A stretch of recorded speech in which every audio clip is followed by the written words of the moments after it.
안녕하십니까? 제17회 제주포럼에 참석해주신 여러분 반갑습니다. 지금부터 한이후 라운드 테이블 혼란과 분쟁의 시대 평화를 위한 과학기술인의 역할 세션을 시작하겠습니다. 본 행사는 동시통역이 제공되며 통역을 원하시는 분들께서는 자리에 놓여 있는 수신기를 착용하시기 바랍니다. 한국어 채널은 5번, 영어는 6번입니다. 그러면 세션의 진행을 맡아주실 좌장님을 소개해드리겠습니다. 좌장님은 제주한라대학교의 김종학 교수님이십니다. Ladies and gentlemen, welcome to the 17th Jeju Forum. Thank you for joining us today for Korea U Roundtable, the role of scientists for peace in the era of chaos and divisions. Simultaneous interpretation is available for this session. For service in Korean, set your device on channel 5. For English, select channel 6. Now, I would like to hand over the stage to Professor Kim Jong-hwa, who will moderate this session. Everyone, please welcome Professor Kim. 예, 안녕하십니까. 한국 EU 라운드 테이블 혼란과 분쟁의 시대 평화를 위한 과학기술인의 역할 세션에 오신 것을 진심으로 환영합니다. 저는 이번 세션의 좌장을 맡은 제주한라대학교 김종화 교수입니다. 여러분도 아시다시피 안타깝게도 현재 우리 인류는 코로나의 긴 터널과 함께 뉴노멀 시대의 새로운 분쟁 그리고 혼란의 시대를 현재 경험하고 있습니다. 우크라이나의 무력 충돌, 그리고 미국, 중국 간의 갈등, 기후변화에 의한 세계적인 환경재해, 그리고 지금 현재 특히 유럽에서는 500년 만의 가뭄으로 큰 어려움을 겪고 있습니다. 여기에 더불어 세계 경제는 초유의 불확실성과 함께 대불황의 조짐을 보이고 있고요. 그래서 오늘 이 세션에서는 한국과 유럽 여러 국가들의 과학기술인들이 모여서 현재의 이런 갈등과 분쟁을 극복하기 위해서 과연 과학기술인의 역할, 우리가 무엇을 할 수 있는지라는 주제로 토론을 하고자 합니다. 자, 그러면 오늘 발표와 토론을 해주실 분들을 먼저 소개하도록 하겠습니다. 첫 번째로 주제 발표자는 옆에 계신 최연석 항공철도사고조사위원회 위원장이십니다.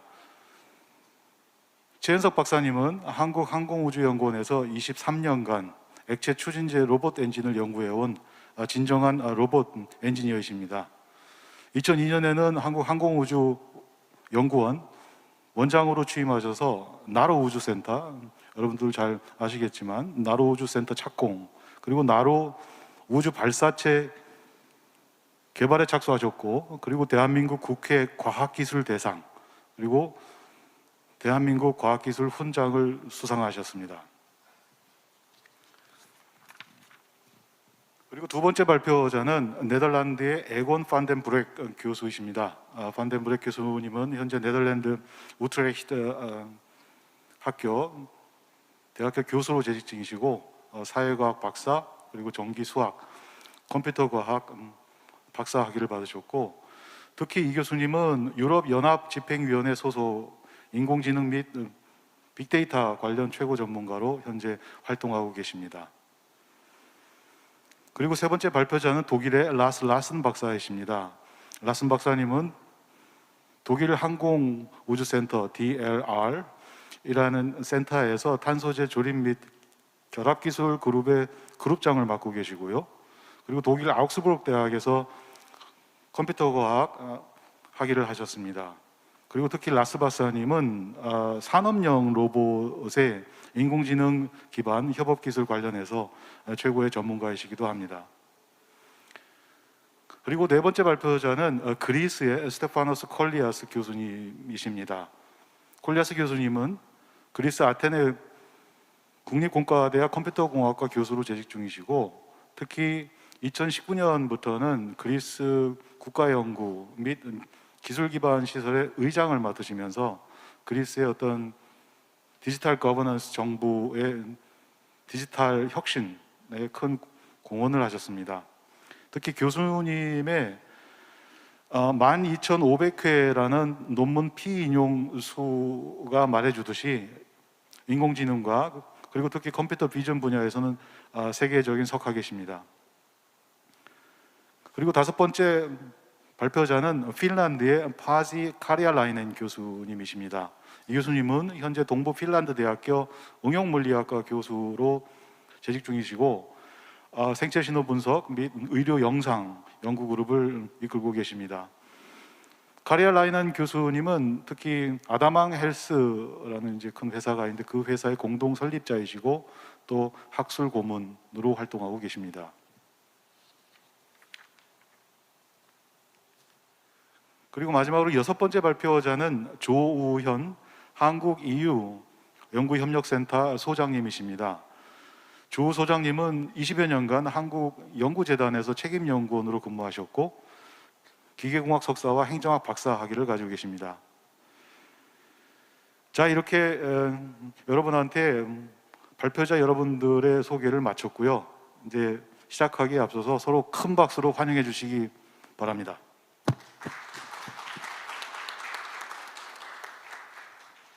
자, 그럼 지금부터 이제 본 세션을 시작하도록 하겠습니다. 첫 번째 발표입니다. 옆에 계신 최연석 위원장님께서 오늘 저희 세션 주제 발표를 해주시겠습니다. 부탁드립니다.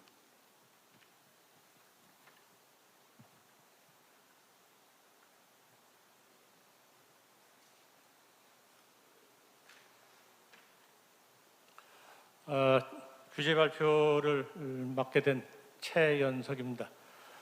이렇게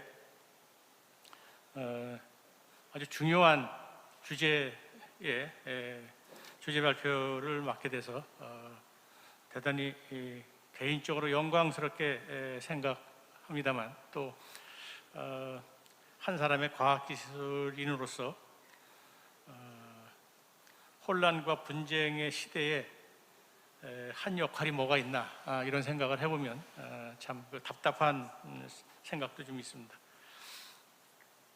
그럼 지금부터 준비한 내용을 발표하도록 하겠습니다.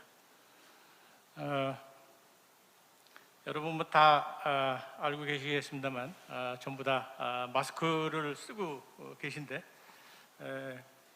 2019년부터 전 세계적으로 이 코비드가 대유행을 했습니다. 저는 그 코로나19 바이러스 모양이 발표됐을 때 아주 깜짝 놀랐습니다. 왜냐하면 2차 세계대전 때 해군에서 사용한 이 기뢰라는 선박이 부딪히면 폭발하는 이 무기랑 아주 그 모양이 똑같이 생겼기 때문에 아주 저는 참 이 코로나19가 무서운 이런 병이구나 하는 거를 느끼게 됐습니다. 코로나19가 세계적으로 빠르게 퍼질 때는 2020년 초에 세계는 공포에 빠졌습니다. 치료약과 백신도 없는 데다가 감염의 증상도 없고 감염된 후에나 알았기 때문입니다. 그러나 과학자들이 다른 전염병보다도 빨리 백신을 만들었고 치료약도 개발을 하였습니다. 세계적으로 위험한 질병을 극복하는 데 과학자들이 아주 큰 역할을 했다고 생각이 됩니다. 이 코로나19가 생긴 그 이유 중에 지구의 환경 때문에 코로나19가 생겼다는 이런 이야기를 하는 과학자들이 많이 있습니다. 1차 산업혁명 이후에 과학기술자들은 세상을 편리하게 하고 경제를 발전시키기 위해서 많은 발명과 연구 개발을 하였습니다. 많은 발명품이 우리를 편리하게 하였지만 대신 많은 전기 에너지와 석유를 필요로 합니다. 전기 에너지를 많이 만들기 위해서는 석탄이나 가스를 이용해야 하고 이것이 지구의 환경을 나쁘게 했습니다. 항공우주연구원에서 촬영한 그 지구 사진을 보면은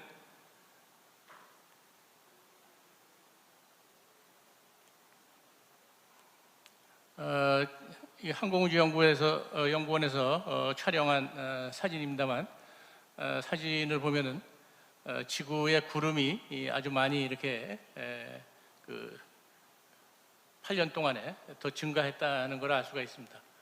전 세계적으로 이 탄산가스도 상당히 많이 이렇게 70년 이후에 2배 반이나 이렇게 증가를 한 걸로 볼 수가 있습니다. 코로나19가 심할 때 세계의 많은 공장들이 가동을 멈췄고 지구의 환경이 훨씬 좋아지는 것을 우리가 보았습니다. 나사의 발표 자료를 보면은 올해 여름 세계에는 무척 더웠고 비가 내리지 않아서 강과 저수지에 물이 말랐습니다. 그리고 남극의 빙하가 많이 녹은 것을 볼 수가 있습니다. 전에는 그 빙하가 이런 형태로 되어 있었는데 이 아랫부분이 다 녹아서 없어졌고 올해 전 세계적으로 40도 이상 이렇게 온도가 올라가는 이런 그 엄청난 기후 변화가 생기기 시작했습니다. 지구 대기의 온실가스를 줄이기 위해서 전 세계가 많은 노력을 하고 있습니다. 그러나 시간이 많이 필요하다고 생각이 됩니다. 각 나라의 경제 발전과 밀접한 관계가 있기 때문입니다. 지구에 정기적으로 휴식이 필요하지 않나 이렇게 생각이 듭니다. 전쟁과 관련돼서 좀 살펴보면 여러분도 잘 아시다시피 러시아와 우크라이나가 몇 달째 지금 전쟁을 하고 있습니다. 그러나 안타깝게도 전쟁을 중지시키기 위해서 과학자들이 할 수 있는 일은 없어 보입니다. 오히려 과학기술자들은 자기 나라가 전쟁에서 승리하게 하기 위해서 많은 연구 개발을 하고 있습니다. 우리가 잘 알고 있는 스타링크의 대표 머스크는 우크라이나를 돕기 위해서 스타링크를 이용할 수 있는 단말기 3,600개를 제공을 했습니다. 스타링크 프로젝트가 일반한테 많이 이렇게 알려진 계기가 됐는데요. 스타링크 프로젝트와 그 우주 환경을 살펴보면 미국의 우주기업 스페이스X는 2019년 국제적인 인터넷 통신망 구축을 위해서 스타링크 프로젝트를 시작을 했습니다. 스타링크 프로젝트는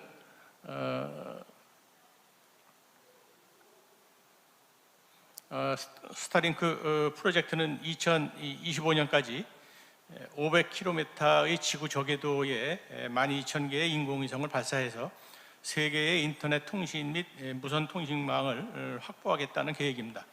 첫 인공위성이 우주로 발사된 해는 1957년입니다. 그리고 2021년 말까지 전 세계 82개 국가에서 64년 동안 발사한 인공위성 수는 모두 12,116개입니다. 그런데 머스크는 스타링크 프로젝트를 2025년까지 12,000개의 위성을 발사하겠다는 계획이고 지난 7월 말까지 2,700개를 발사했습니다. 전 세계에서 64년 동안 발사한 인공위성 수와 같은 인공위성을 머스크는 7년 동안에 우주로 발사하겠다는 것입니다. 그리고 추가로 3만 개를 더 발사하겠다는 계획을 발표를 했습니다. 스타링크 프로젝트가 완성이 되면 그 사진처럼 지구는 작은 인공위성으로 완전히 이렇게 뒤덮이게 될 것으로 생각을 하고 있고, 또 여기에다가 2030년까지 7만 개의 인공위성을 7만 개가 될 수 있도록 인공위성을 발사하겠다는 이런 계획을 가지고 있습니다. 스페이스X의 CEO인 머스크는 사람을 화성에 이주시키기 위해서 초대형 우주선 스타쉽을 현재 개발하고 있습니다. 스타쉽 우주선은 지구 궤도에 100톤 무게의 우주선을 발사할 수 있습니다. 그리고 한 번에 400개의 스타링크 위성을 발사할 수 있습니다. 머스크의 계획이 완성되면 지구 주변의 우주는 인공위성으로 뒤덮일 것입니다. 그리고 아마존이나 유럽과 중국에서도 저궤도 통신 위성을 위해 많은 위성을 발사하려고 계획을 하고 있습니다. 한 번 발사한 인공위성은 수십 년이 지나도 대기권에 들어와서 타버리기 전에는 청소도 잘 되지 않습니다.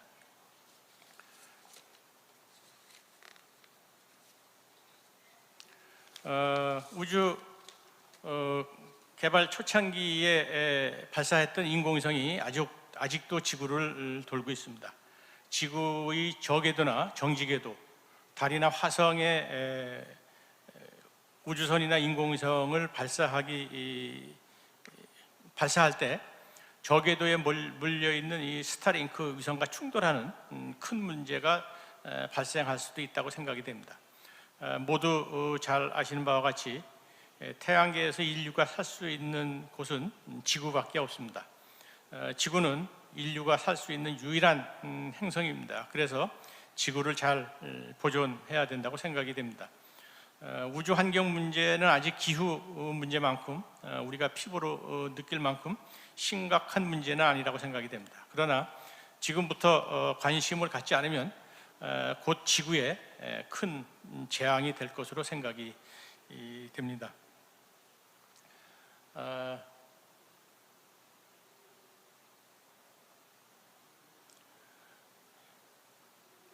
최근 우리나라도 달 탐사선을 달로 발사했습니다. 달의 자원을 탐사하기 위해서입니다. 달은 지구의 자원 창고입니다.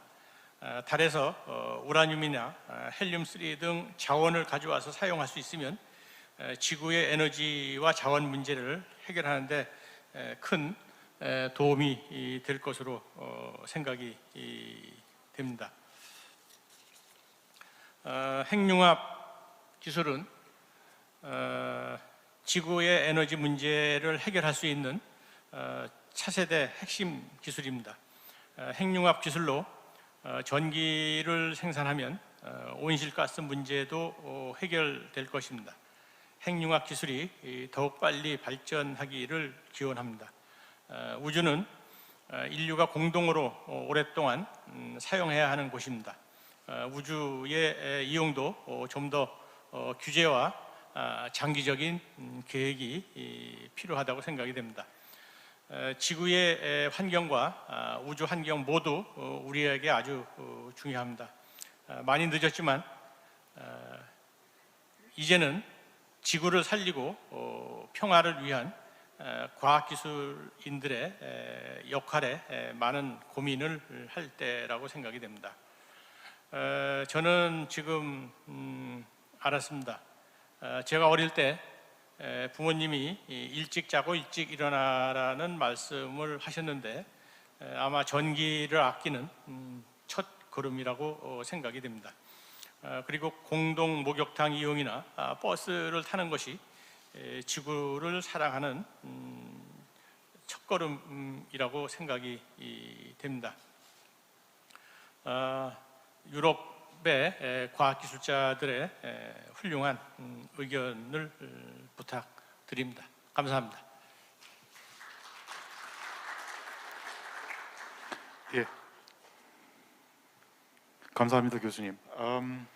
일찍 자고 일찍 일어나라는 말은 저도 부모님한테서 많이 듣고 자랐습니다. 근데 그게 지금도 잘 안 되더군요. 그래서 지금 교수님 발표를 들어보니까 그래서 저도 혹시 환경 변화나 기후 변화에 그 악영향을 미친 사람이지 않을까 싶어서 좀 부끄럽습니다. 자, 그럼 다음으로 두 번째 발표입니다. 판덴브록 교수님께서 시그널링 앤 엠파티에 대해서 발표해 주시겠습니다. Please.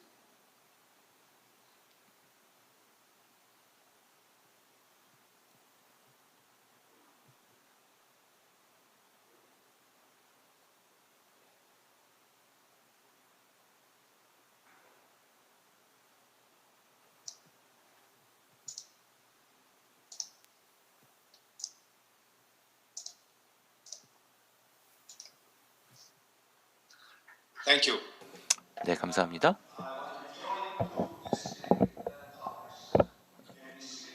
네, 제가 두 가지 주제에 대해서 말씀드릴 텐데요. 신호, 시그널링, 그리고 공감입니다. 그리고 시그널링 트렌드에 대해서, 그리고 의사소통에 대해서, 그리고 네덜란드의 번영에 대해서 공감, 그리고 마지막으로 메시지를 말씀을 드리도록 하겠습니다. 버트란드 러셀 알고 계시죠?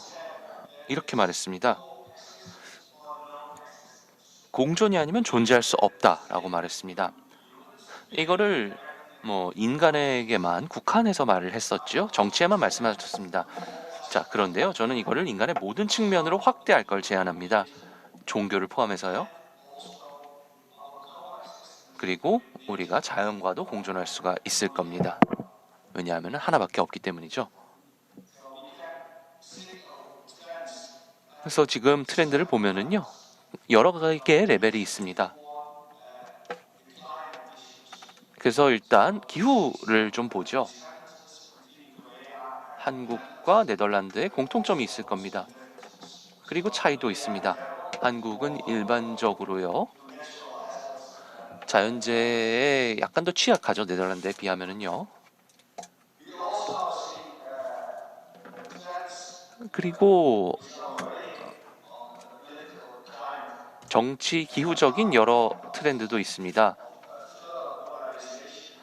그리고 이제 양극화가 더 잘 일어나는 경우가 있죠. 정치적인 측면에서 말씀드리는 겁니다. 이제 한쪽에 나토가 있고요. 브릭스도 있죠. 브라질, 러시아, 인도, 그리고 중국이 있죠. 그리고 이제 더 작은 중립적인 곳들이 있습니다.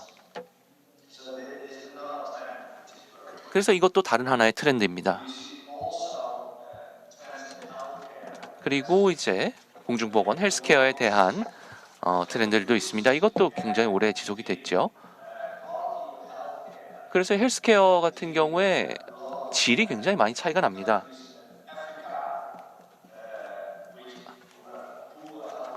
그래서 아프리카 같은 경우는 헬스케어가 잘 이루어지지가 않고 있습니다. 한국과 네덜란드와 비교해서는요. 저희가 좀 헬스케어 같은 경우에 의료가 잘 돼 있죠. 과학적인 측면에서 보면은요, 저희가 분석을 할 수 있을 겁니다. 트렌드를 분석을 할 수가 있죠. 그리고 여기 어떤 신호가 있는지 모델링을 할 수 있을 겁니다. 그러면은 이제 시간 주파수 분석이 있을 겁니다. 빈도 분석이라고 할 수 있죠. 그래서 이 트렌드 같은 경우에 변수가 늘어납니다.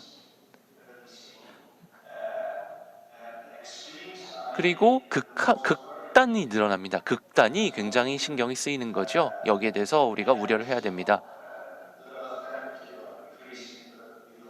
그래서 점점 더 많은 극단이 일어나고 있는 것을 볼 수가 있을 겁니다. 그리고 또 하나의 우리가 배울 수 있는 것을 보면은요, 커뮤니케이션, 소통이 중요하다는 겁니다. 자, 이거는 사실적인 거에 국한되지 않습니다. 이거는 감정의 커뮤니케이션도 여기에 들어갑니다. 그래서 보고 느끼고 그런 게 있겠죠. 그리고 이걸 계산할 수가 있을 겁니다. 그래서 어떻게 이해도를 받아들일 수 있는지 볼 수 있을 겁니다. 개인의 레벨에서 볼 수가 있을 거고요. 계산을 할 수도 있을 겁니다. 그리고 예측할 수도 있을 거고요. 관심도도 볼 수 있을 겁니다. 사람들 관심을 계산할 수가 있죠. 정보 측면에서요. 구글과 같은 검색 엔진들이 있을 겁니다. 사람들이 좀 더 갇혀 있는 경향이 있습니다. 그래서 더 많은 메시지들이 약간 더 비슷한 팩트를 나타내고 비슷한 이런 톤이 있습니다. 그래서 이제 약간 이것도 극단과 관련이 있다고 얘기할 수가 있죠. 번영 같은 경우에는요, 네덜란드를 한번 보겠습니다. 한국보다 약간 더 좋다라고 말할 수가 있겠습니다. 뭐 건강 좋고요, 교육 좋고요, 뭐 거버넌스도 괜찮습니다. 그리고 개인적인 자유도 좋고요. 그리고 뭐 경제적 품질도 좋고요. 뭐 전체적으로 좋다고 볼 수 있습니다. 그래서 네덜란드에서는요, 사람들이 에너지에 대한 걱정을 합니다. 왜냐하면은 에너지 요금이 굉장히 올랐기 때문이고요. 그리고 전 세계에서 에너지 요금이 가장 비싼 국가 중에 하나입니다. 그래서 네덜란드에서 이런 국제적인 긴장을 굉장히 주시하고 있고요. 그리고 농부들이 뭐 가뭄 때문에 이제 식량을 생산하지 못하는 경우도 있습니다. 아프리카에서도 뭐 가뭄이 굉장히 문제가 심하지만요, 네덜란드에서도 그렇습니다. 그렇기 때문에 굉장히 많은 우려가 있습니다. 왜냐하면은 네덜란드와 같은 이렇게 부유한 국가에서도 이런 얘기를 하기 때문이죠. 식량이 없으면 어떡하지? 이런 생각을 하게 되는 겁니다. 그래서 이제 뭐 집세도 낼 수가 없으면 어쩌지? 이런 걱정을 하게 되는 겁니다. 그렇기 때문에 이제 여러 가지 데모도 일어나고요, 폭동도 일어나고요.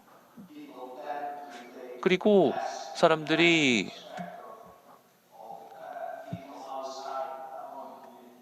이제 공동체 밖의 사람들은 점점 더 신경을 안 쓰게 되죠. 그렇기 때문에 이렇게 공감이 없어지는 겁니다. 자, 공감을 3차원으로 한번 보겠습니다. 감정, 인식, 그리고 행동, 모터입니다. 그래서 사람들에게 공감을 할 수가 있는 거죠. 그리고 여기에 뭐 세계와도 연결이 되어 있습니다. 그래서 이런 국제화의 개념이 점점 없어지고요.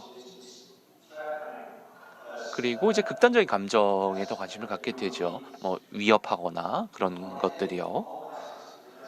그래서 제가 드리고 싶은 메시지는요, 인간 행동이 변화가 있었습니다.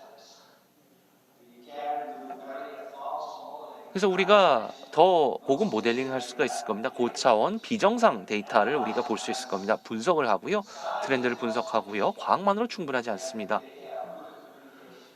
그리고 의사소통을 잘 해야 됩니다. 그리고 이런 메시지를 잘 전달을 할 수 있어야 될 겁니다. 네덜란드는 굉장히 번영을 많이 한 국가입니다. 그런데요, 사람들이 불만을 가지고 있습니다. 그리고 정치인들은 이렇게 추론할 때 굉장히 짧은 기간 동안 추론을 합니다.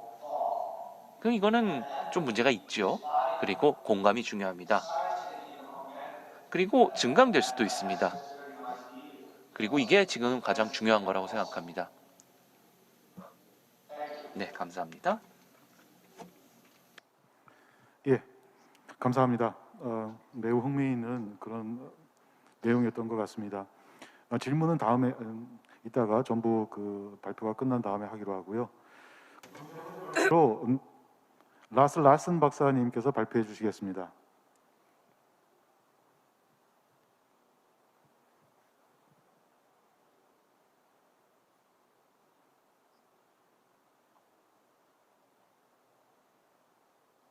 Okay, thank you.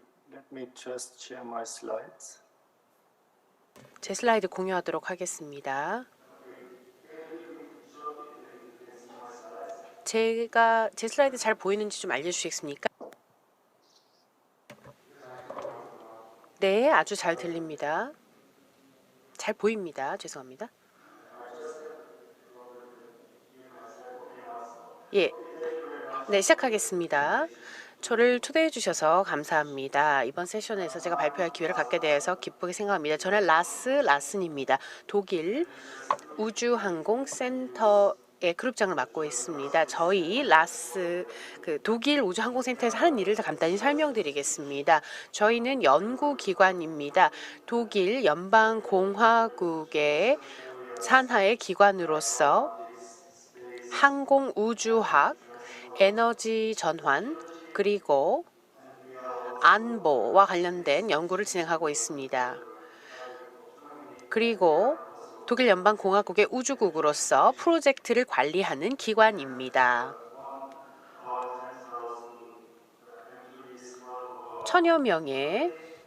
만여 명의 직원이 각기 다른 사이트에서 근무를 하고 있습니다.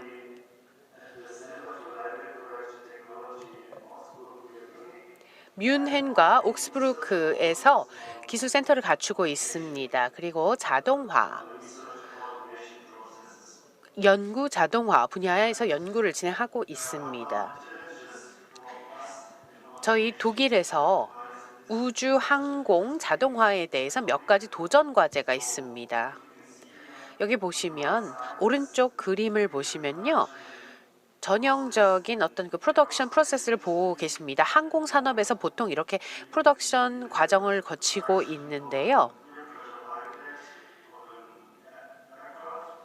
항공기를 만들 때의 어떤 그런 방식입니다. 그래서 굉장히 조심스럽게 다루어야 하는 재료이다 보니까, 그리고 굉장히 재단과 사이즈 측정을 정밀하게 해야 되다 보니까 천천히 하는 경향이 있습니다. 그리고 그것에 비해서 생산량이 적습니다. 그리고 어떤 재료 자체가 굉장히 적다 보니, 그리고 어떤 재료가 특수성이 있다 보니 변동성이 굉장히 높습니다. 그리고 원래 단가 자체가 매우 높습니다. 그리고 많은 카본 생산품을 보면은 또 가격이 높습니다. 그래서 자동화의 그런 어떤 선행 사례를 보자면 자동차 산업에서 찾아볼 수가 있는데요. 그것을 항공우주 산업에 바로 적용하는 것은 약간 문제가 있습니다. 그래서 이러한 자동화 문제를 해결하기 위해서 몇 가지 실제 예가 있습니다. 저기 왼쪽에 그림을 보시면요.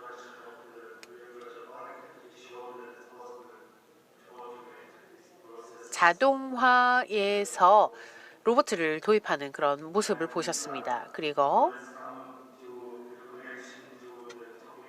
오늘의 세션의 토픽과 관련해서 독일에서 현재 어떤 현상이 이루어지고 있는지를 말씀드리겠습니다. 뉴스는 항상 나쁜 헤드라인으로 가득 차 있습니다. 요즘 특히 우크라이나 전쟁 때문에 에너지 가격이 상승하고 있고, 기후변화의 문제도 있고요. 코로나도 문제가 있고요. 가스도 부족하고요. 그러면서 주가 지수가 계속해서 하락하고 있습니다. 그래서 현재 새로운 사이트를 보면 이렇게 진행이 되는데요. 독일의 새로운 웹사이트입니다. 매일 가서 제가 확인을 하는데요. 첫 번째 메시지를 보면요. 많은 수십억의 어떤 독일의 구조 패키지를 통해서 이렇게 에너지 가격이 상승하는 것에 대해서 산업에 대해서 지원을 해준다라고 하는 우울한 소식들이 있습니다. 예를 들면 우크라이나 전쟁, 코로나 이런 것들 때문에 원자재 가격이 상승하기 때문에 독일 정부가 지원하는 데 있어서 어려움을 겪고 있다, 그런 이야기가 있습니다. 그리고 전기 가격을 보면요.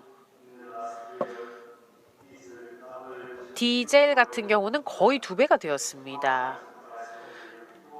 그리고 다른 연료도 4배 이상 가격이 상승하였습니다. 인플레이션의 경우는 7.9% 작년에 비해 상승을 하였습니다.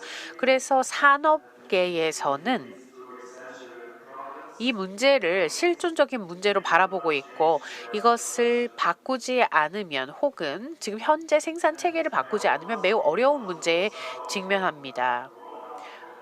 그리고 말씀드렸다시피 저희가 코로나 팬데믹 때문에 많은 영향을 받았죠. 그래서 그래도 코로나에서 한 가지 긍정적인 것을 찾는다면 독일이 디지털화에 뒤처져 있음을 알게 되고 그것에 대해서 많은 노력을 기울였다는 것입니다. 예전에는 온라인 교육을 많이 하지 않았죠. 독일이 디지털화에 많이 뒤처져 있다는 것을 알게 되었고, 그래서 어떤 사회적인 불평등이 좀 더 명백해졌고, 예를 들면 학생들이 어떤 학생들은 랩탑이 없지 않습니까? 그럼 랩탑이 없으면은 어떤 학교에서 하는 온라인 교육을 따라가지 못하고, 그리고 디지털화에 있어서는 사회와 개인 등의 사회적 요인을 고려할 필요가 있다는 것을 알게 된 것입니다. 그래서 인더스트리 4.3에서는 Industry 5.0 now. 네트워킹에 초점을 맞추게 되었던 것입니다. 로봇가 역사적으로는 처음에는 이제 도입을 할 때는 그렇게 안전이 보장되지 않았습니다. 그런데 인더스트리 5.0 시대로 넘어가면서 로봇가 조금 더 인간과 비슷한 형체를 갖추게 되었습니다. 그리고 사람이 없이도 자율적으로 그 기능을 할 수 있게 되었습니다. 그리고 좀 더 빠르게 인간의 터치가 없이도 산업을 육성할 수 있는, 산업을 활성화시킬 수 있는 그런 도구로 부상을 하였습니다. 이것이 마지막 슬라이드인데요. 인더스트리 5.0을 보면은 전 세계의 전문가들이 협력을 해서 같은 접근성을 갖추려고 하고 있습니다. 산업용 로봇의 경우 한국이 굉장히 많은 직원 10,000명당 많은 숫자의 로봇을 갖추고 있다고 제가 들었습니다. 여기까지 발표를 마치고요. 그리고 추후에 질문을 받도록 하겠습니다. 감사합니다. 그럼 다음으로 네 번째 발표입니다. 그리스의 콜리아스 교수님께서 European Vision of AI, Artificial Intelligence and Energy Crisis에 대해서 발표해 주시겠습니다.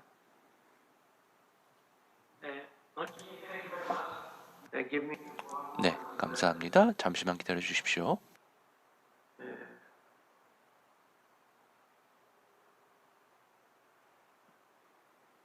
Okay.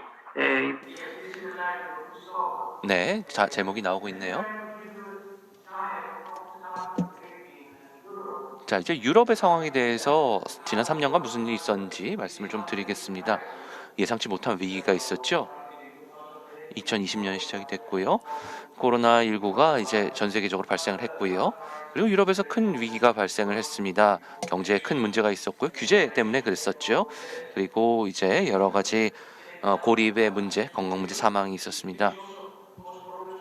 그래서 그리스에서는요, 불황에서 벗어나고 있었는데 회복에 문제가 있었습니다. 그런데 이제 정부가 EU 정책과 일치하는 막대한 자금 지원을 제공을 해서요. 그래서 저희가 이런 것들이 불가능하진 않았습니다.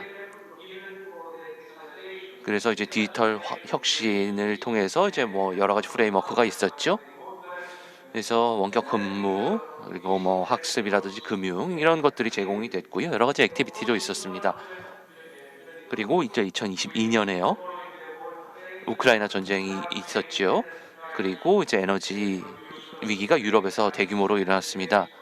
그래서 에너지 요금이 상승했고요. 사회 산업 문제가 발생을 했죠. 그래서 그리스 같은 경우에요. 국가가 저소득층에 대한 지원을 하고 있지만은 내년 다음 겨울에 어떤 상황이 일어날지는 아직 예측 불가능합니다. 자, 이와 병렬로 어떤 일이 일어나는가? AI가 많이 발달을 했습니다. 2019년에 신뢰할 수 있는 AI를 위한 윤리 지침이 있었습니다. 그리고 AI에 대한 신뢰 구축이 있었고요. 그리고 다시 한번 신뢰할 수 있는 AI를 위한 정책 투자 제한이 있었습니다. 2020년으로 넘어가서는요. 데이터 거버넌스 법이 발표가 됐고요. 그리고 이제 베를린 디지털 사회 및 가치 기반 디지털 거버넌스 선언이 있었습니다. 그리고 이제 2021년에 코디네이션 플랜이 있었고요. AI 규정도 있었습니다. 2022년에는요. AI에 대해서 모든 유럽 국가의 국가 전략이 있고요. 공공 민간 부문의 AI에 대한 대규모 자금 지원도 있습니다. 자, 그래서 문제들이 있는데요. 이걸 해결할 수 있는 방법이 있습니다. AI죠. 그래서 이제 유럽의 AI 비전을 보겠습니다. 포용적인 AI를 활용해서 디지털 혁신을 가속화하는 겁니다. 자, AI를 사람, 사회, 환경의 서비스를 제공하는 거죠. 그리고 창의성, 경제 성장, 디지털 혁신을 또 육성을 하는 겁니다. 그리고 공평하고 민주적이고 지속 가능한 기술 기반 미래를 만드는 거죠. 이거는 모두 그리고 공통된 선을 위해서입니다. 자, 목표를 보면은요. 이제 AI와 관련된 환경 문제 해결입니다. 자, 그래서 이제 2030년까지 온실가스 배출량을 55% 이상 감축하는 거, 그리고 에너지 효율적인 접근 방식 개발 그리고 사용하는 게 있고요. 그리고 에너지 연결 최적화, 자원의 효율적 관리를 하는 게 있습니다. 에너지, 물, 토양, 생물 다양성이 있죠. 자, 여기서는요 AI를 사용해서 좋은 도구로 사용할 수가 있을 겁니다. 그래서 이제 에너지 문제를 해결할 수 있는 방법이 여기에 있을 겁니다. 그리고 이제 우리가 마주한 문제들을 해결할 수 있는 방법이 있습니다. 몇 가지 예를 들겠습니다. 어떻게 AI를 사용할 수 있는지 예를 좀 들어드리겠습니다. 제가 이제 영국에 있을 때 좀 연구를 했었는데요. 제가 유즈 케이스 몇 가지가 있습니다. AI를 사용하는 거죠. 소매 식품 냉장고 시스템을 AI 지원으로 제어를 하는 겁니다. 목표가 뭘까요?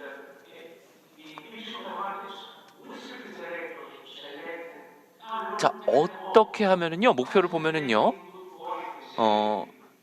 식품 품질을 유지하면서 냉장고를 선택해서 끌 수가 있는 겁니다. 안전하게요. 그러면은 이거를 전력 수요 부하를 이제 수정을 할 수가 있죠. 어떻게 할 수 있을까요? 데이터를 모아야 됩니다. 이제 제상 시간을 봐야 되고요. 그리고 슈퍼마켓에서 이런 데이터를 모을 수가 있을 겁니다. 그리고 그런 온도 패턴에 대한 데이터를 수집하고 연결을 할 수가 있겠죠. 자, 어떤 모델을 사용할 수 있을까요? 머신러닝을 사용할 수 있을 겁니다. 그래서 다양한 시스템을 사용할 수가 있을 거고요. 다양한 곳에서 이 데이터를 사용해서 모델을 만들 수 있을 겁니다. 그러면은 에너지 소비와 CO2 배출을 감소할 수 있죠. 근데 이게 식품을 안전하게 보관하면서 할 수 있습니다. 그래서 대형 슈퍼마켓에서 이런 거 할 수가 있을 거고 오류 감소도 할 수 있을 겁니다. 그리고 이제 에너지 요금도 줄일 수 있을 겁니다. 자, 우리가 클라우드에 이런 것들이 있습니다. 패켓도 있고요. 자, 어디에서 데이터를 모으는지 슈퍼마켓, 소스, 로컬 데이터 이런 것들이 있습니다. 자, 그리고 이제 모델 트레이닝을 합니다. 그러면은 이제 여러 가지 타이밍을 예측을 하죠. 그리고 여러 가지 모델이 여기 있습니다. 그리고 이걸 이제 현지 슈퍼마켓에 적용을 하고요. 로컬 DB도 사용을 합니다. 그러면 이 데이터를 사용할 수 있죠. 그래서 저희가 이거를 실제로 테스트베드에서 슈퍼마켓 테스트를 했습니다. 1000개 정도를 사용을 했고요. 그래서 저희가 아주 좋은 예측 모델을 여기서 사용을 했습니다. 자, 여기 보시면은요. 자, 아주 정확합니다. 그래서 실제로 재상이 어디서 이루어지는지 이런 것들을 보실 수가 있었고요. 그래서 에너지 패턴도 저희가 이렇게 볼 수가 있었습니다.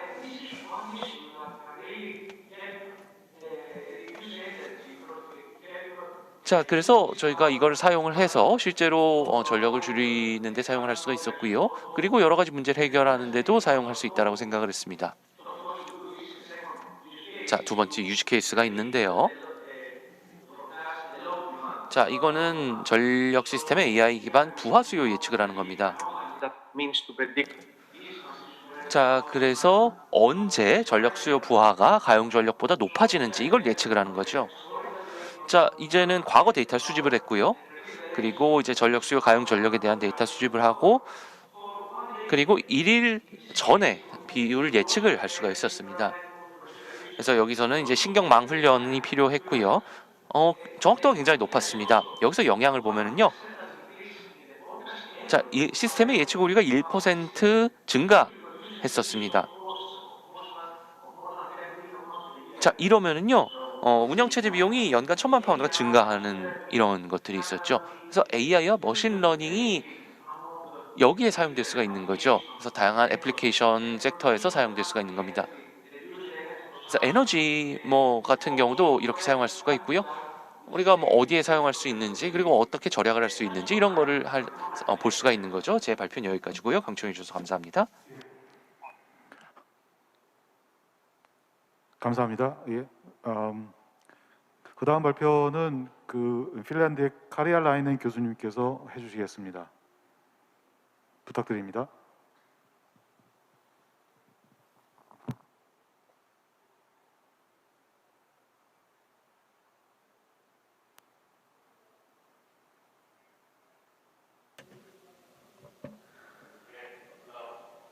안녕하십니까?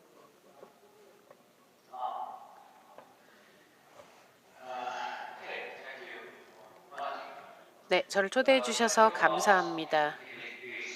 저에게 발표를 해달라고 했을 때 제 첫 반응은 저는 이 부분의 전문가가 아니라는 거였습니다.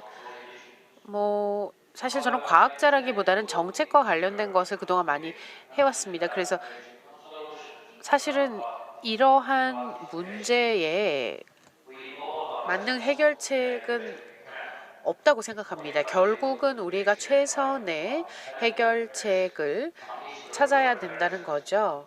그렇지만 최소한 역사적으로 있었던 과거의 교훈을 얻을 수 있지 않을까라는 생각으로 발표를 준비하게 되었습니다. 김종화 교수님의 요청을 받고 이런 문제를 생각했을 때 우리는 과학 기술인으로서 연구를 합니다. 그런데 이것은 비폭력적으로 이루어져야 되겠죠, 우선. 그래서 이 부분에 대해서 몇 가지 제가 말씀을 드리겠습니다. 이 질문을 사실 오늘 핀란드에서 이렇게 여러분께 말씀드리게 되어서 매우 기쁘게 생각합니다. 제가 최근에 이제 어떤 동료와 대화를 했는데요. 러시아가 우크라이나를 침공했을 때 핀란드가 아무래도 이제 우크라이나와 좋은 관계를 맺고 있었기 때문에 이런 우크라이나 전쟁이 터졌다는 이야기를 처음 들었을 때 핀란드에서는 어떤 제약, 특히 요드 알약 부분에서 많은 어려움을 겪었습니다. 그리고 그 다음 순간에 저희가 알게 된 것은요, 이 나토에 우리 스웨덴 이웃들과 함께 나토 가입 신청을 하는 과정에 있었다라는 것을 알게 되었습니다. 그리고 재무장 그리고 군국주의가 사회적으로 고조가 되었고 젊은이들이 추가적인 군사 재교육 과정에 초대를 받게 되었습니다. 그럼 군복무밖에 전쟁에 대응하는데 그런 방법이 없을지, 우리가 어떻게 과학적인 접근 방법으로 이것을 접근할 수 있을까? 라고 생각해 볼 수 있게 된 것입니다. 그럼 우리가 전 세계의 평화를 유지하려면 어떤 연구를 해야 되느냐라는 그런 질문을 할 수 있습니다. 그래서 제가 솔루션이라는 건 없지만 우리가 과학자이기 때문에 아마 이제 역사적으로 어떤 일이 있었는지 이론적인 증거를 살펴보는 게 어떨까라는 답변을 하게 된 것입니다. 그래서 지금부터는 이제 역사적으로 이렇게 어떤 방식으로 과학자들이 그런 해결책을 찾아보았는지를 찾아볼 수 있습니다.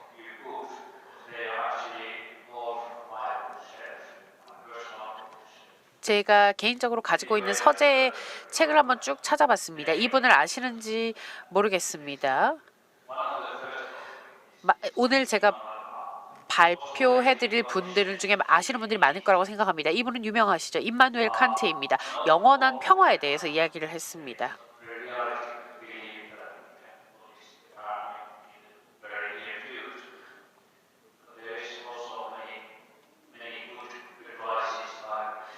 오늘 제가 소개해드리는 부분은 역사적으로 가장 최근의 일은 아니지만 예를 들어서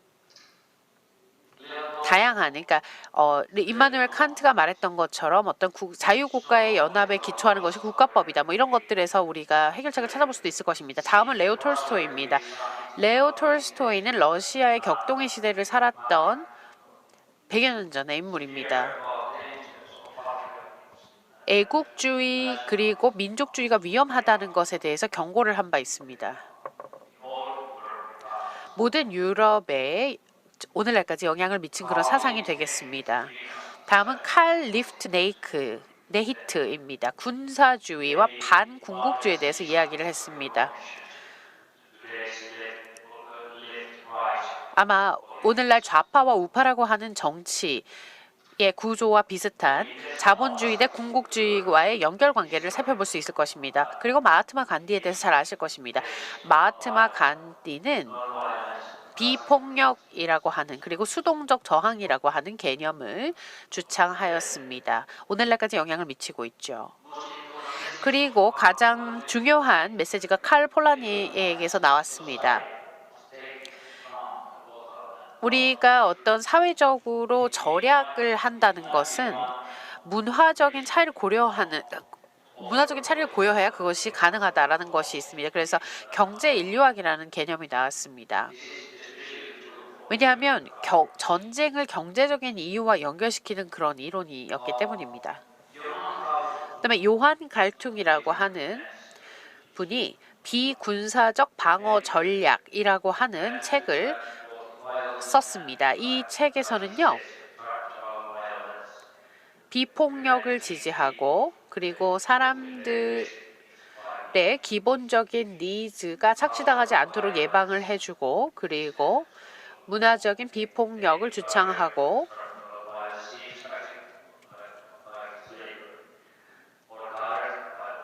아니면 직접적인 폭력에 대해서도 예를 들면 직접적인 폭력에서는 성폭력을 예로 들고 있습니다. 그리고 비폭력적인 간접적인 그런 폭력으로서는 노예제 등을 들고 있습니다. 그래서 이런 철학자들의 개념을 왜 다 제가 소개해드렸냐 하면요. 요약을 하자면 이제 임마누엘 칸트 경우는 국제 협정을 존중하는 것이 중요하다라고 말을 했기 때문입니다. 이런 국제 협정이라는 것은 문화가 다르다고 해서 우리는 그런 협정에 동의할 수 없다라든지 그런 예외를 둘 수가 없는 것입니다. 톨스토이를 통해서 제가 얻었던 교훈은요. 러시아에는 민족주의와 애국주의가 너무 많고 그것을 조금 지양해야 된다라고 하는 것입니다. 100여 년 동안 유럽에서는 민족주의와 애국주의가 난무했었습니다. 그리고 폴라니를 통해서 얻을 수 있는 교훈은요. 경제에서의 국가가 어떻게 다른지를 이해할 수 있는 데 도움이 되었고 갈퉁의 경우는 국가 간의 신뢰 증진을 위한 국제협력 지원이 이루어져야 된다는 것입니다.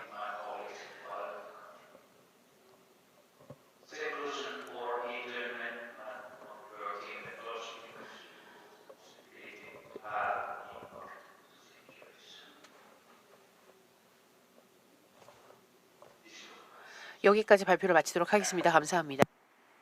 오케이, 고맙습니다. 자, 그럼 마지막 발표인데요. 조우현 소장님께서 Strengthening Korea EU Research Corporation에 대해서 발표해 주시겠습니다. 부탁드립니다.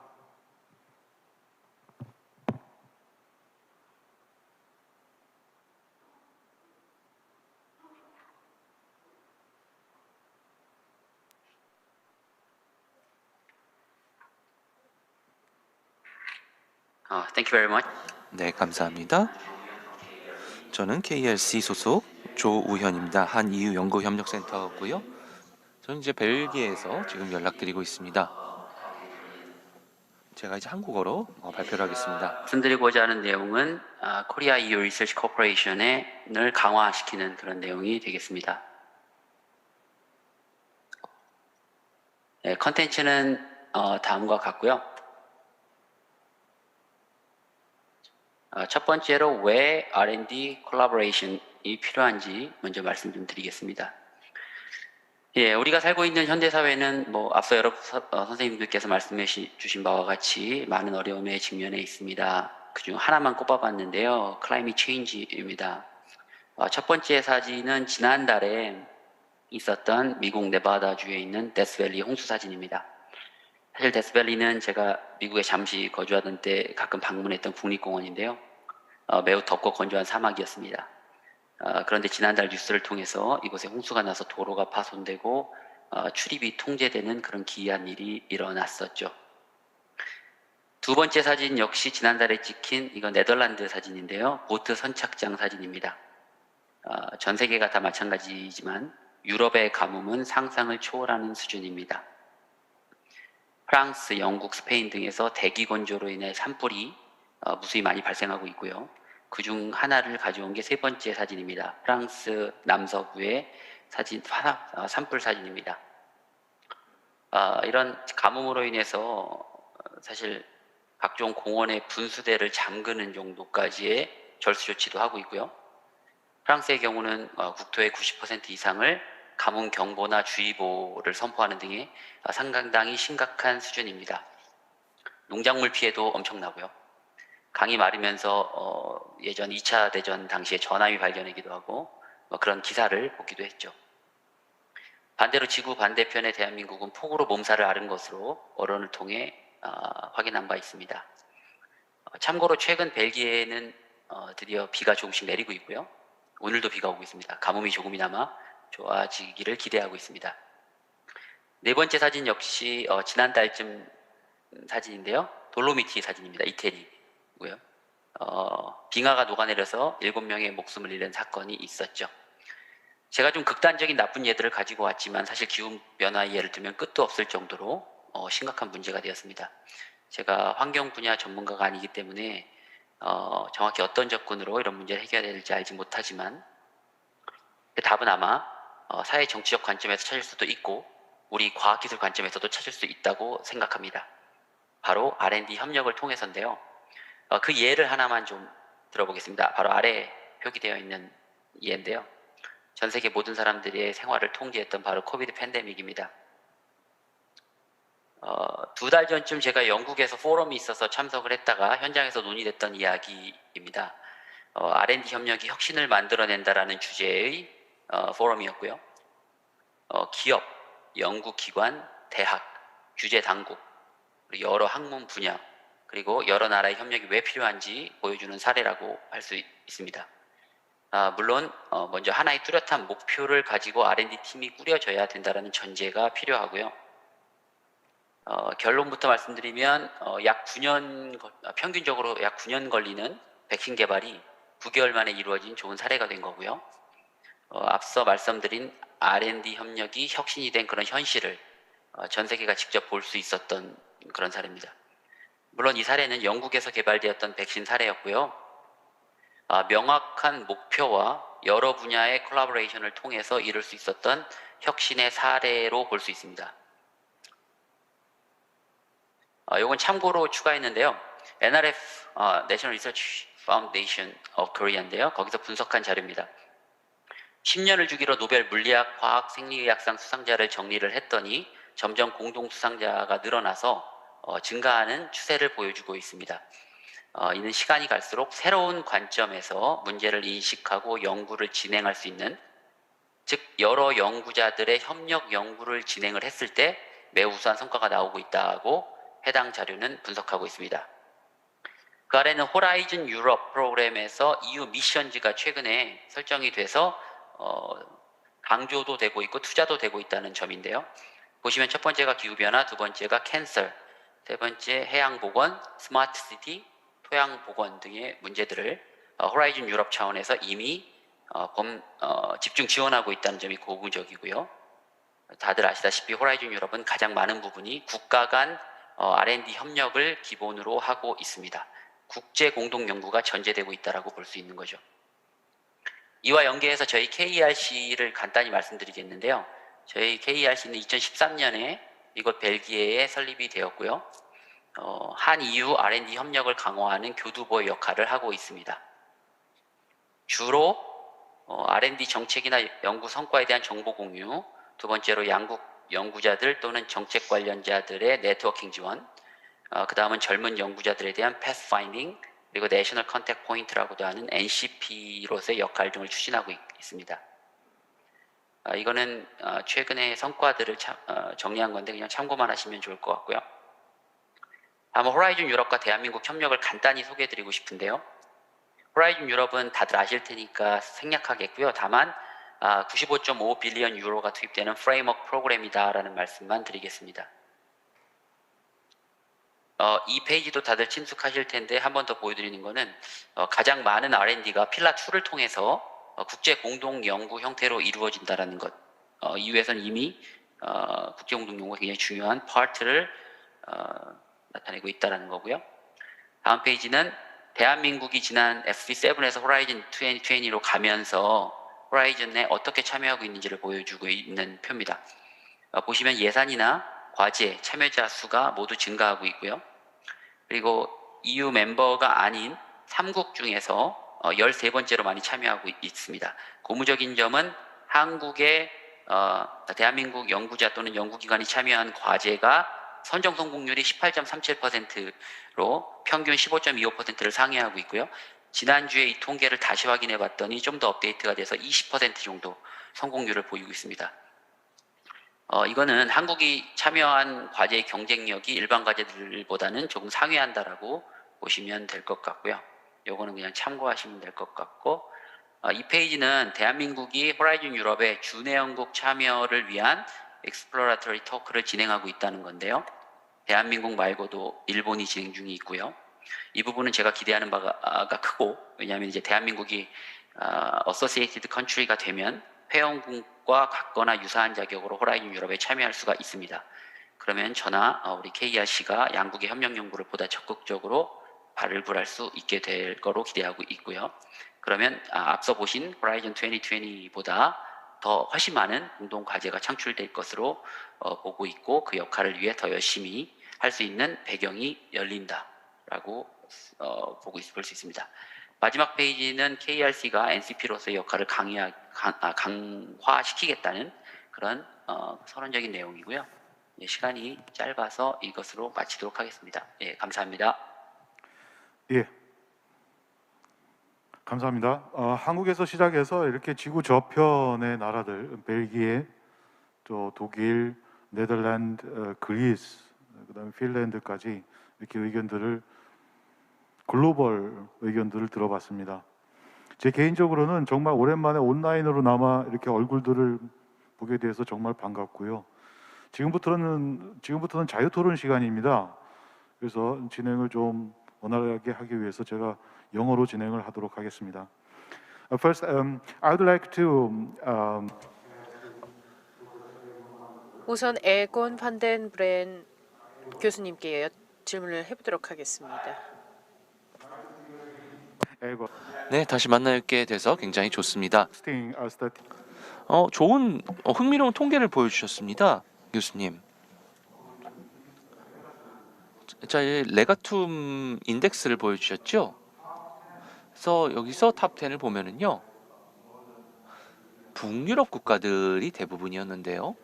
덴마크, 스웨덴, 노르웨이, 그리고 뭐 핀란드 이런 국가들이 있었죠. 그래서 제가 궁금한 거는요, 이유가 뭘까요? 그래서 아까 말씀하신 공감으로 좀 설명을 할 수 있을까요? 아니면 다른 관점이 있을까요? 네, 에곤 교수님. 네, 최소한 말씀드리면요, 네덜란드는 좀 예시를 들어드릴 수가 있을 것 같네요. 네덜란드 역사를 보면은요, 여기에 뭐 식민지가 굉장히 많았죠. 그래서 다른 국가들을 뭐 점령을 했었고요. 그리고 이제 부를 좀 착취를 했었습니다.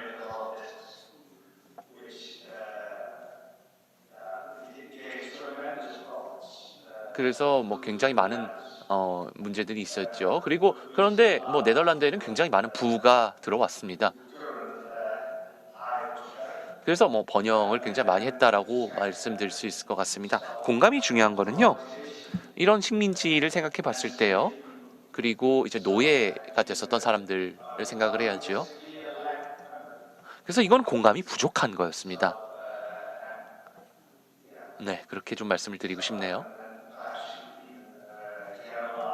좀 일반화시킬 수도 있을 겁니다. 그래서 이런 역사적인 이벤트들을 뭐 다른 국가들에도 좀 일반화시켜 생각해 볼 수가 있을 겁니다. 그래서 더 많은 이제 취약한 국가들이 더 생겨나곤 했었죠. 네, 감사합니다. 네, 답변 감사합니다. 네, 시간이 정말 빨리 흘러가네요. 다음 질문은요. 라슨 박사님께 질문을 드리고 싶네요. Servus. 라슨 박사님.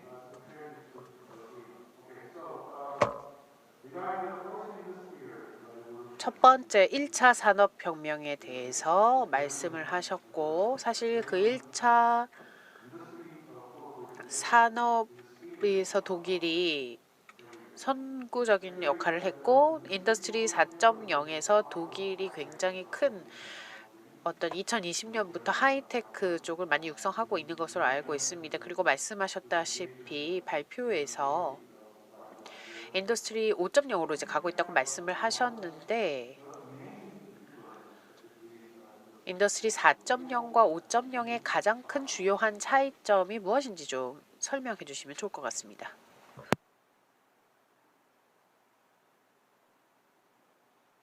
No acoustic. 지금 소리를 들으셨는지 모르겠습니다. 죄송합니다. 교수님 죄송합니다. 제가 마이크가 음소거되어 있었던 것 같습니다. 인더스트리 4.0은 기계 간의 상호 연결을 좀 더 스마트하게 하는 것입니다. 그리고 현존하는 IoT, 사물 인터넷과 AI, 그리고 사이버, 보안 시스템 등을 상호 연결 잘 하게 하는 것입니다. 인더스트리 5.0은요, 이 인더스트리 4.0의 기존에 있는 기술에 좀 더 효율성을 더하는 것입니다. 그리고 조금 더 인간 중심적이라고 할 수 있습니다. 이 여기서 인간이라 하면 노동자를 말하는 것이죠. 그것이 가장 큰 차이라고 말씀드리겠습니다. 이 인더스트리 5.0은요, 코로나가 시작됐을 때 바로 시작이 되었습니다. 왜냐하면 정부가 이런 코로나 상황 속에서도 결국은 인재, 즉 그 근로자가 중요하다라는 것을 인식했기 때문입니다. 네, 감사합니다. 이제 마이크를 스테파노스 콜리아스님께 넘기겠습니다. Hi, 네, 스테파노스 교수님 안녕하세요. 네, 안녕하세요. 네, 발표 감사드립니다. 좋은 말씀 해주셨는데요. 사실 AI가요, 얼마나 빨리 발전하든 간에 상관없이 인간은 AI의 중심이 되어야 한다고 생각을 합니다. 그리고 여러 애플리케이션에 있어서 더 그렇겠죠. 저희가 여기에 대한 뭐 우려도 있습니다. 그런데 한 가지 확실한 거는요, will be AI가 이제 실제로 사용될 때 부정적으로 사용될 수도 있을 거라는 겁니다. 뭐 전쟁을 승리하기 위해서 그럴 수도 있고요. 근데 반면에요, 그리고 의도적으로 그리고 범죄적으로 AI를 이렇게 사용하는 경우에 이게 문제가 될 수 있을 것 같은데요. 그래서 이거 관련해서 말씀해 주실 게 있을까요? 스테파노스 교수님? 네, 감사합니다. 질문 감사합니다. 그래서 저희가 뭐 계속해서 나아가려면은 이런 이슈들에 대해서 계속 생각을 해야 될 겁니다. 어떻게 여기에 맞설 수 있는지 생각해야 되고요. 사이버 보안 한번 생각해 보시죠. 한편으로는 모든 사람들이 사용을 하고 있는데요, 다른 측면에는 모든 이런 범죄들이 있습니다. 그런데 계속해서 우리가 이 기술을 사용하고 있죠. 그래서 지속적으로 진행이 되는 겁니다. 계속해서 양측이 서로 경쟁을 하는 겁니다. 그래서 양측이 항상 있습니다. 이렇게 계속 지속이 될 것 같아요. 그래서 다양한 툴도 있을 거고요. 그래서 저희가 계속해서 개발을 해나갈 수 있을 겁니다. 프레임워크도 만들고요. 그래서 지속적으로 이런 것들이 계속 뭐 진화가 되고 그렇게 진행이 돼 나가겠죠. 그렇게 하면은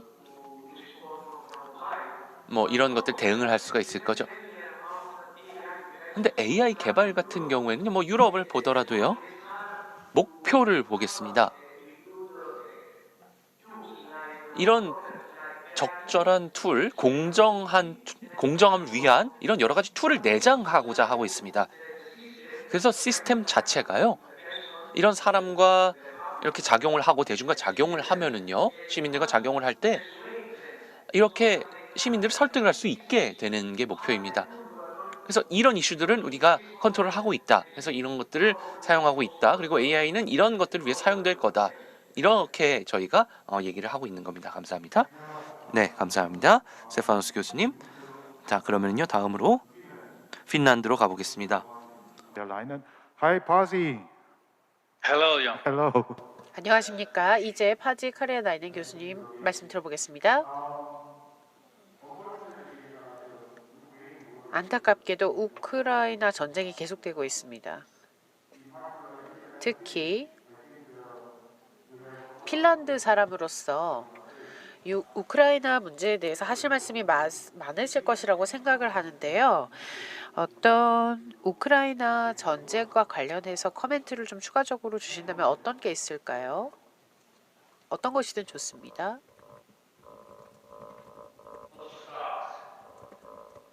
어디서부터 시작을 해야 할지 모르겠습니다. 굉장히 안타까우면서도 화가 나는 상황이라고 하겠습니다.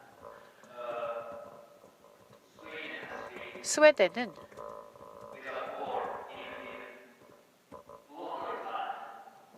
저희의 이제 이웃 국가인데요.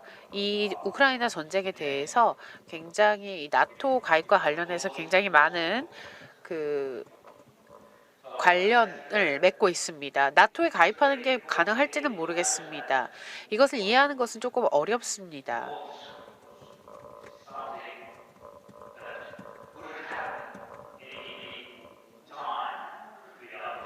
이런 전쟁이 없이는 사실 우리가 그동안에 생각해보지 못했던 것을 생각할 수 없었겠죠. 그래서 일단 우크라이나 국민들을 일단 도와주는 것이 중요하다고 생각하고요. 그리고 어느 정도 시간이 지나면 우크라이나와 러시아의 화해를 위해서 조금 우리 과학자들이 할 수 있는 일이 있지 않을까라는 생각이 듭니다. 그리고 저희가 이제 스웨덴과도 그런 얘기를 많이 할 수 있는 기회가 되기를 바랍니다. 감사합니다. 예, 감사합니다. 이 다음은 조우영 소장님이신데 지금 뭐 벨기에에서 한국하고 EU 연구 교류를 해서 고생이 많으십니다. 혹시 아까도 잠깐은 소개를 해주셨지만 한국 EU 연구 협력에 뭐 좋은 사례가 있으면 짧게 하나 소개해 주시고요. 혹시 우리가 거꾸로 생각을 해서 그 유럽의 연구자들이라든지 유럽의 연구 기관들을 한국에서 연구하고 있는 어떤 연구 사업에 인볼빙하는 뭐 그런 시도라든지 아니면은 그런 프로그램이 이미 있는지 시간 관계에서 짧게 한번 설명해 주시면 고맙겠습니다. 예, 간단히 말씀드리겠습니다. 한국과 EU의 R&D 협력이 사실 미국이나 일본 같은 국가에 비해서 활성화되어 있지 못합니다. 그럼에도 한국하고 북유럽 간 또는 한국과 영국, 한국과 독일, 한국과 프랑스 이런 식으로 양국 간의 R&D가 기초과학 차원에서 지원이 되고 있고요. 최근엔 이런 양자 간 R&D보다는 호라이즌 프로그램 안으로에서의 협력을 좀 더 강화하고자 하는 그런 움직임이 있습니다. 그래서 우리 KERC는 NCP로서 유럽 연구자들의 R&D 소요를 파악하고 특히 이제 ICT 분야에 관심을 많이 갖고 계시기 때문에 해당 분야의 공동과제를 만드는 중기 역할을 많이 해오고 있고 실제로 많은 과제들이 만들어졌는데요. 그럼에도 불구하고 일단 준해 연국이 되는 것이 굉장히 큰 이슈고 그렇게 되면 훨씬 더 많은 과제 수주가 일어날 수 있을 것으로 기대하고 있고요. 두 번째로 유럽 연구자분들이 관심을 가질 만한 한국 프로그램은 양자 연구들도 물론 있습니다. 양자 간 공동 연구들도 좀 전에 말씀드린 대로 있지만 그보다 브레인풀 사업이라는 걸 좀 말씀드리고 싶은데요. NRF에서 진행을 하고 있고 세계 여러 나라에서 연구자들이 한국으로 가셔서 리서치 콜라보레이션을 하실 수도 있고 대학생들한테 티칭을 할 수도 있는 그런 프로그램이거든요. 그래서 상당히 좋은 기회인데 미국에서는 상당히 많이 가시는데 유럽에서는 많이 안 가시고 계세요. 그래서 그것도 제가 기회가 될 때마다 말씀드리는 프로그램입니다. 관심 있으시면은 웹페이지를 통해서 확인하시면 좋을 것 같습니다. 예, 감사합니다. 자, 이제 이게 사실 우리 한국에 있는 청중이나 우리들을 위해서 많이 아니고 지금 유럽에 계신 지금 접속해 주신 그 6분의 이분들이 사실은 유럽 내에서도 만나기 어렵잖아요. 그래서 이번 포럼이 어떤 면에서는 더 넓은 그 의견 교류의 장이 아닌가 그런 생각이 듭니다. 최혜석 교수님, 지금 여러분의 발표와 의견들을 들어봤는데 교수님이 말씀하신 뭐 일찍 자고 일찍 일어나라라는 말씀에 어떤 직접적인 뭐 해답은 아니었지만 그래도 좋은 의견들이 많이 나왔던 것 같습니다. 예. 그래서 교수님께서 마지막으로 한 말씀 정리해서 말씀해 주시면 고맙겠습니다. 저는 이번에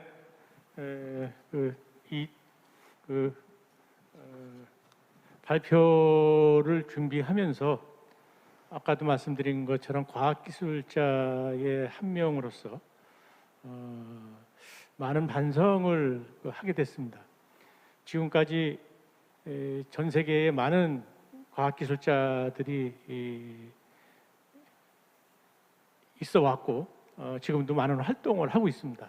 그런데 과연 무슨 활동을 했나 하는 거를 생각해 보면 뭐 다는 아니지만 지구를 망가뜨리기 위한 활동의 앞장을 쓴 사람들이 과학자가 아닌가 하는 이런 생각을 했습니다. 저는 사실 에디슨은 제가 어려서부터 좋아했던 이런 정말 그 세계적인 과학자인데 결국은 에디슨이 이런 전기를 많이 활용하게 해서 결국은 지금으로 보면 지구를 망가뜨리는데 큰 일조를 하지 않았나 하는 생각이 듭니다.